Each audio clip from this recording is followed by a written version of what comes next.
All right, guys, what's up? Um, Bitcoin is up today, right? What, $40,000 right now? 39. All right. Yeah, it's been going down.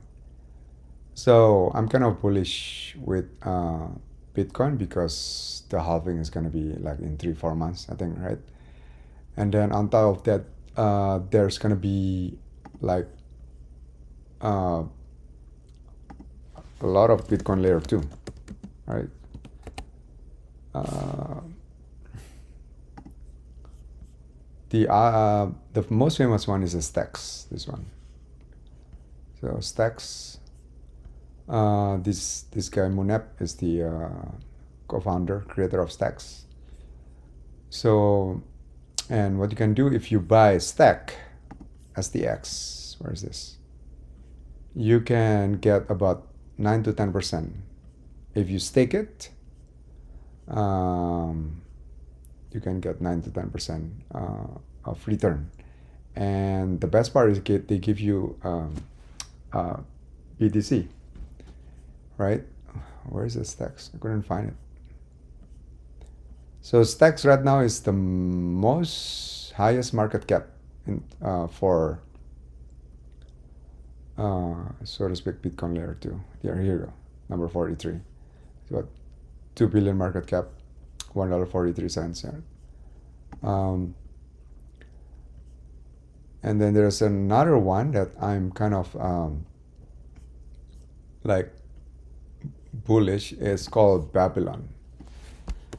It's not launched yet.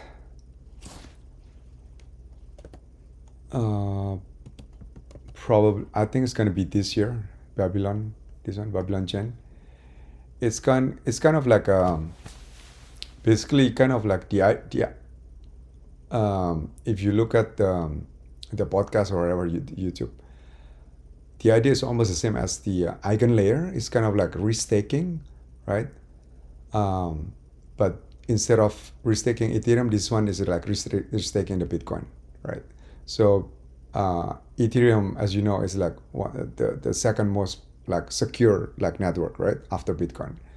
So the idea of eigenlayer is to provide like a layer that people can restake their Ethereum, so that what happens if you restake it, basically the eigenlayer is providing security, because the token itself, the Ethereum token, is like secured by the network, right? So by the proof of stake chain network, right?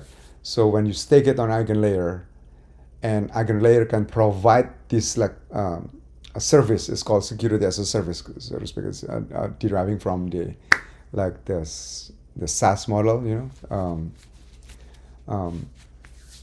So when applications or other protocol wants to build or to innovate something, they don't have to like bootstrap the security, because the security is already like provided kind of not for free, but it's like available, that you can like just log in and then available at on demand, so to speak. Instead of, it used to be when you want to build like layer 2, or you want to like dApp, so for example, you need to build your own like security layers, right? So like optimism, like Arbitrum, those kind of things, like they have to they have to go to the market, and they have to convince like many people to to get on board with their like validators, right? So it's in order to secure, and then they have to like um, what publish their own token, right? So the idea of Eigenlayer is like to provide like also like an innovation. So the innovation can be like just like sort of like Cambrian explosions on top of Ethereum, because right now the most probably expensive thing, or the one of the like the most time consuming thing, is like bootstrapping these validators, these like people who wants to provide security. But once the Eigenlayer is like up and running, if you want to provide services or protocol on top of Ethereum, you can just use Ethereum security, right, using this icon layer. So it's really like it's like kind of like an API you can just locked in. So in a sense, like the rate of innovation is going to be so much more. It's going to be faster. And then they are saying like the icon layer founder Sriram, I think, is saying it's like a marketplace. It's providing like a marketplace for I guess for Ethereum so Ethereum can have like this, on top of icon layer marketplace. I don't really understand it. I don't know what we call it marketplace. I guess it's a marketplace like buy and sell. But buy and sell what? I guess buy and sell, not the security. Because the idea is like you can just like open up, get up and running like applications that you can think of layer 2 that you can think of, right? And then you can just like just think about focus about the things that you want to do instead of like worry about the how do I like provide the underlying like the protocol, whatever. So anyway, so Bitcoins use this Babylon chain also kind of want to do the same thing for Bitcoin, because Bitcoin is like right now is kind of like locked. Like there's like $500 billion, but it's kind of like, I think majority is like locked. People are not using it, right? So it's like an unproductive asset. So I think like Stacks is the first one. It was 4 years ago. It was that's wants to make like building like layer 2 on top of Bitcoin, right? So Bitcoin can be more productive. But I think this one, Babylon chain, because it's almost the same idea as Icon layer. So basically, when you have Bitcoin, I think, if I'm not mistaken, when the Babylon chain is already up and running, you can just like kind of like stake it on the Babylon chain, and then the Babylon chain like have like can provide security, and it's not just security, but it's a Bitcoin security, which is one of the most powerful like secure network in the world, right? They said it's even more powerful than Google. So people can just like build like also like marketplace can build like dApps, or can build like like a Cosmos kind of chain, or like a dApps can build into also like a layer 2 like on providing like smart contract on top of Bitcoin, while they don't have to think about bootstrapping this security thing, right? So they can just do it immediately. So that's I think is cool. Judging from the Eigen layer, how is it being successful right now? Because Eigen layer is like their, if you go to their it's their token their restaking is always like after they open their restaking, and then it's full. After 1 or 2 days it's full, and then they have to like open it again, and it's full again. It's like, I think it's what, 1.5 billion, something like that, or it's even more than that, right? Yeah. So where is that website? This is the website of Eigen layer, right? You can just restake if you have ETH, right? Yeah. So they have different kind of, they have just vanilla ETH, and then they have a liquid ETH basically. This one, if you have 32 ETH, minimum is 32, right? This one is the liquid staking ETH. So like this one, deposit already paused, right? So because people just wanna, deposit or pause. The only thing that's are open is, I think, is deposit or pause, and this is already like happening like 2 or 3 times. Pause. Everything is like pause. The liquid staking token of it is like pause. So they have more than enough, or they just decided to just deposit they have more than enough, right? So it was very successful. This, so people are waiting for the airdrop right now.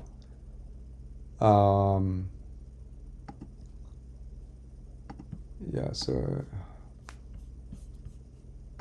and then this the the founder of this guy is so it's backed by Polychain Capital. Um, the founder is actually Stanford professors. Is pretty smart guy. He used to be, I think, like a crypto researcher, and he's been publishing a lot of paper, like several papers on Bitcoin. Yeah, so it's about unlocking 21 million to secure decentralized economy. So it's bring Bitcoin security to the entire Web3 industry with trustless capability and durability. That's, I think this is huge. This thing is huge. And then there's another one that I'm not really, I've just heard this. I'm not really like familiar.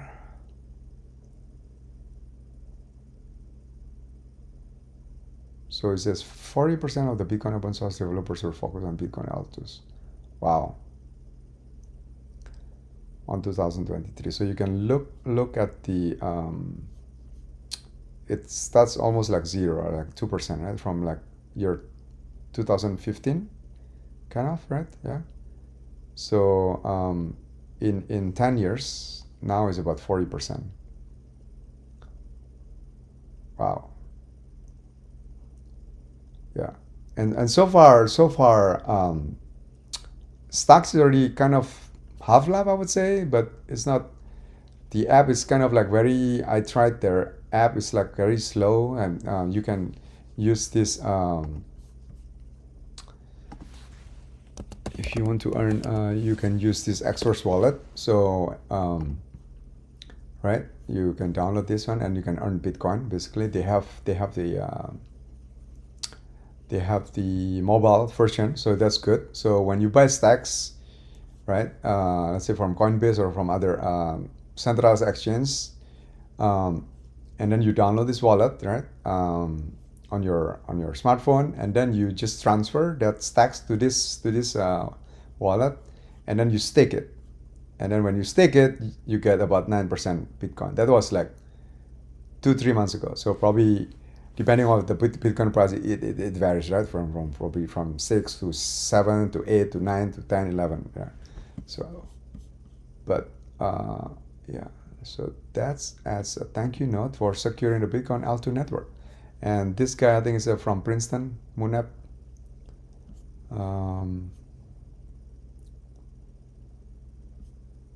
So that's cool.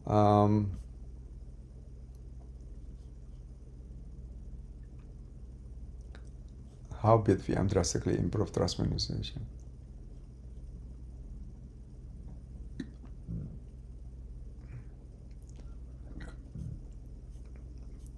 Yeah, and then there's another one.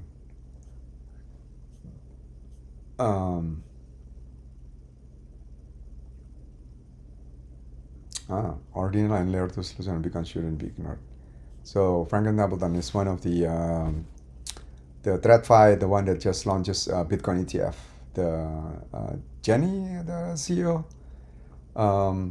she is very the fact that Franklin Templeton has this like this red thing on the eye, that's like a Bitcoin bullish thing, Bitcoin maxi. These are vital to solving Bitcoin economic security problem and increasing BTC utility as a store of value. Yeah, so utility is the key, right? So right now, Bitcoin is like a pet rock. That's the joke, the meme, right? So you want to make it like productive. So those are, yeah.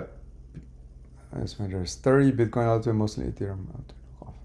Check over the last couple. And there's Dev Shop that's selling Bitcoin out there. Oh wow,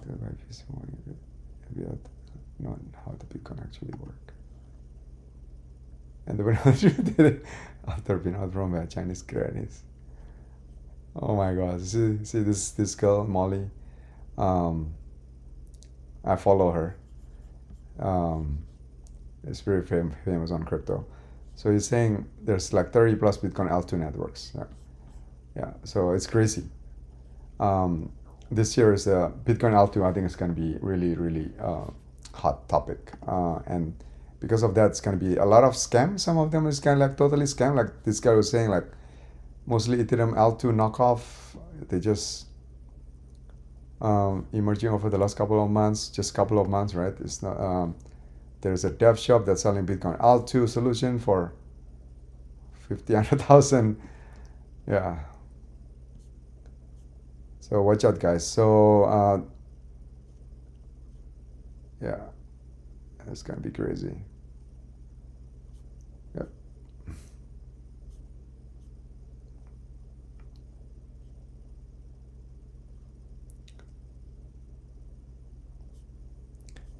Yeah. So if you're holding Bitcoin, if I were you, this is not financial advice, but I would hold it.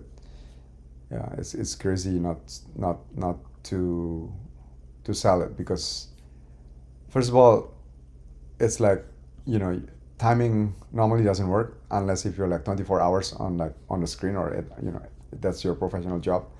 Even that many of the traders statistic I think is like they are not making money, right? Two is now is the halving is going to happen soon, like in 2 3 months. Three, and this is another the Bitcoin layer two. Many people they didn't even talk about. It's going to come like live this year. At least I know Babylon is going to be live, and then also Stacks going to upgrade their like Bitcoin layer two, because before their Stacks, the Bitcoin layer two, their smart contracts or their like transaction per second is so low or is so slow, right? So this upgrade Stacks, I don't know, probably version 2 or version 2 point something, is gonna make it faster, so that's good. The others, I'm not sure. But anyway, there's that, and then there's this the Bitcoin ETF, right? And right now, the one I heard from many of the experts were many GBTC is selling their Bitcoin because they're under water the past like 2 3 years, right?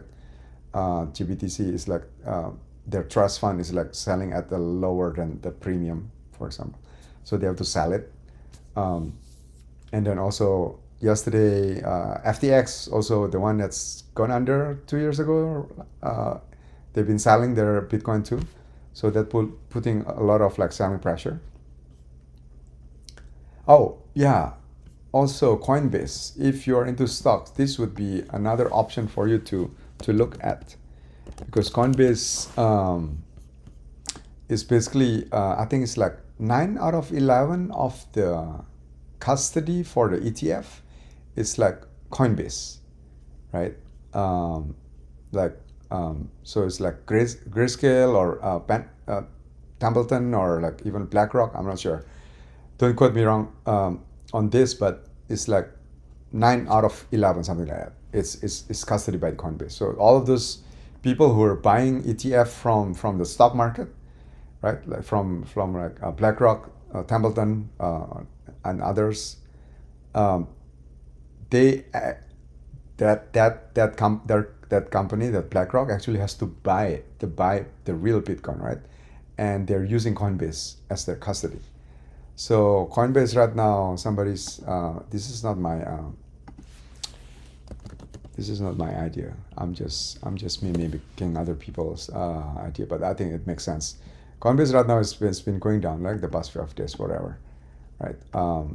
So if you look at the max, yeah, it's kind of from like 328 and then goes lowest to like 33 and then now go back up to 155, right?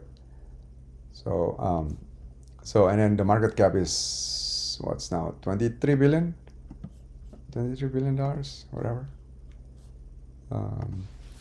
So probably something that you want to look into for if you're still playing with stocks, right? 29 billion, sorry, 21 billion. because it seems to me like Coinbase right now is like there's no competition because FTX gone bankrupt, and then the only competition I think is Gemini, which is I think so much smaller, and then Kraken also is so much smaller than Coinbase. I think probably 80% like of the American people who owns like who buys crypto on the centralized exchange, probably they buy it from Coinbase. They have like monopoly kind of thing, right? But hey, don't tell anybody. And then the other thing is like people probably doesn't know that Coinbase are actually expanding to international market. They have like open up somewhere in I think Bermuda. They're gonna launch their like derivative, like where is it? Um, the derivative like products or services. Um, yeah, so yeah, that's good. They're like their competitors are down or gone bankrupt, right? And they kind of probably gonna win on the SEC lawsuit kind of thing. That's what I heard. The winning probability is more than, but hey, I might be wrong. They could still lose. And then on top of that, they are going to offshore, going abroad and expanding their market operation and offering derivative. Derivative is huge market. Um, so like they're in France. They have a resident FASP, whatever that means. Um, yeah. So what else?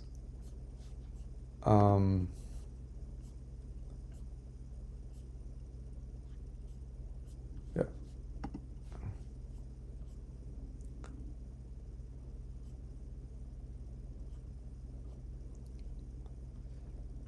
The one I also like the most chill like blockchain is Cosmos, right? It's Cosmos. Cosmos is the most chill one. This guy, this Cosmos. They never on Twitter. I've been on Twitter like 3 years, 4 years. They never like bad mouthing other blockchain. You know, if for Ethereum, for Bitcoin, even for Solana, they just like, especially like I don't know, Ethereum or Bitcoin, or even sometimes in Solana, they just like keep on fighting. You know, the developers they kind of like, or the influencer keep on like, you know, like bad mouthing like kind of one another, kind of like, oh, like Ethereum is not this, oh, Solana is not decentralized, or Ethereum is like whatever, right? I don't want to go into that, but Cosmos is, I never heard a single like negative things about, probably because they've never been attacked, so I don't know. But they're the most chill. They're just like they do their own thing. They don't care about the noise. They just like focus. They're just like chill. Um, and in case if you don't know the difference, the major difference between Cosmos and Ethereum. So Ethereum and Solana is kind of the same. It's like a kingdom. It's like one gigantic blockchain, like layer one, right? And then a lot of applications are built are on top of it, right? You can think about it as like it's like an Apple operating system or Android operating system, right? The blockchain. That's what. So think about it as like Apple operating system is like Solana operating system, and Android operating system is like the Ethereum operating system, right? And then on top of that operating system, right, there's so many applications. There's WhatsApp, there's Facebook, there's like I don't know, Twitter, there's X, there's Zoom, there's like Canvas, there's like YouTube, there's like CoinGecko, there's like Coinbase app. There's games. There's so many apps, like 1,000 different apps, right? So, but underlying is like the same operating system. Either you're using Android operating system or Apple operating system, right? Cosmos is different. Cosmos is like think about it. Every applications. If you want to build like WhatsApp, you have to have your own operating system. Think about it like that. So WhatsApp would have their own WhatsApp operating system. Facebook would have Facebook operating system. instead of using like this third party, like using this like Apple operating system or Android operating system. So that's the way to analogize between Cosmos and to Ethereum or to Solana, right? Or even to other blockchain layer one like Matic. It's the same. It's basically one they call it monolithic blockchain layer one, and Cosmos we call it like it's like an application that has their own like operating system, so to speak, right? They have their own like token, they have their own validators and everything. So they call it a sovereign chain. It's like a sovereign dApp, so to speak, right? But there, of course, having said that, like Solana and Ethereum is also different. They're the same like monolithic operating system, but now the difference is like now if you heard about the composable layer, sorry, not composable layer. They have a different term. It's not composable. Yeah. So because right now Ethereum is like they realize like they are too slow, right? Their transaction per second is only 10 to 12, and Solana is like I don't know, like 100 or 200 transaction per second. They even like scale it up to like 1,000 depending on the bandwidth and so on, right? So Ethereum is basically saying, okay, we're just gonna focus on the settlement layer, meaning like when transaction already being executed on the blockchain, right? Already transaction executed, sorry, and then you already wait for like say 10 minutes for confirmation, and then that blockchain is gonna be settled on Ethereum, right? But the execution is gonna be something else. It's not on Ethereum. The execution could even use a Solana like execution layer. That's a crazy thing, right? Or even you can even use like an optimism like execution layer. On top of that, right now they are trying to separate the so there's execution and there's settlement, and then there's this data availability. It's basically just posting the data over there, kind of like a rock kind of thing. Yeah. Anyway, the technical things, don't ask me on that. Just anyway, that's called like a modular. Yeah, modular. Okay, that's the word. Modular blockchain. That's what Ethereum has become. So now there's a vision of modular blockchain, which is Ethereum, right? So there's Ethereum as a settlement layer. There's like eigen data availability as a data availability layer, or using Celestia, and then on the execution can use Solana as an execution, or could be use Arbitrum, or could be used like Near, could use even Matic, could even use like Optimism. Like, so there's so many execution layer. So those are modular.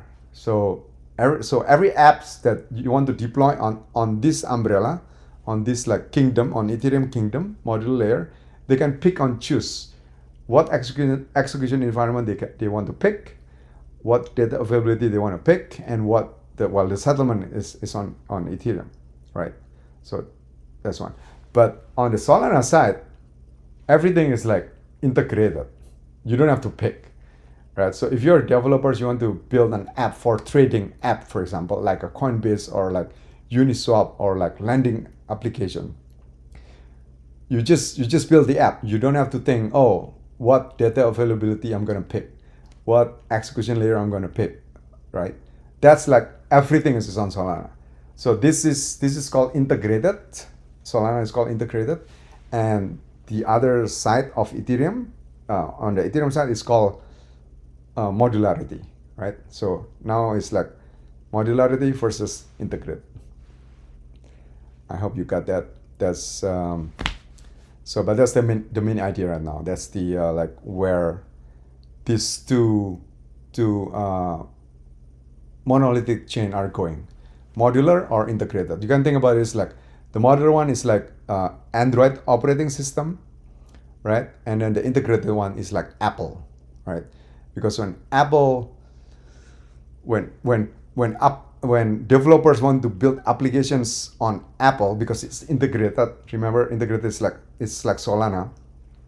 The developers when they build application, they just build on top of Apple, and then Apple will take care of everything, right?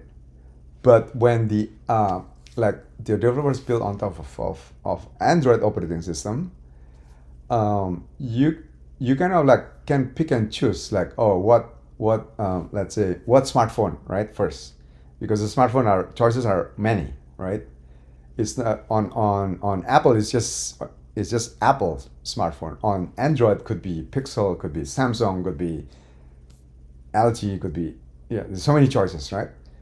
And then you pick the Android operating system, and then you can probably pick also on top of that, like the chips. Well, the chips comes with the smartphones, but you get what I mean. It's like the Android operating system is like modular, right? You can pick and choose, but the Apple is everything is integrated, right? Including, uh, yeah, yeah. Anyway, so that's about it. I think that's all for now. All right, guys. I'll see you next time. Cheers.